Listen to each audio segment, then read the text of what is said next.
Melkbedryf. Ons is in die melkbedryf, wat is jou voorspellings vir die volgende helfte van die jaar?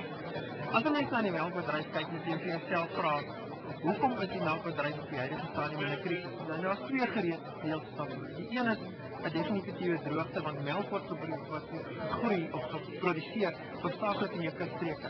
En een van jou grootste melkproduserende areas sit in 'n droogte situasie, soos die Oos-Kaap nou op die huidige stadium sit. So, dis die eerste krisis wat daar is in terme van die melkbedryf wat hom seermaak. Dis 'n produksierisiko gedeelte, maar ek dink boere weet om dit te hanteer. Hulle het genoeg voer gekoop en met 'n bietjie geluk gaan dit reën hierdie jaar en dit hoort vir ons die toekoms te gee en dit lyk asof dit baie meer positief is. Die tweede gedeelte, ongelukkig, is iets heeltemal anders en dit is net dood eenvoudig waar jy moet kompeteer met 'n Europa en wat gebeur het met hierdie wêreldkrisis ineenstorting gewees en hulle ongelooflik baie suiwel ingekoop. Soveel suiwel dat dit die grootste berg suiwel wat opgepot is nog ooit in die geskiedenis van Europa was.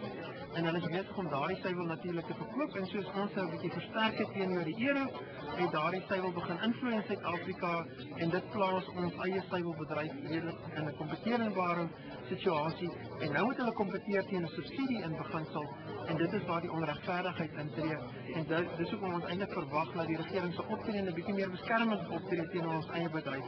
Maar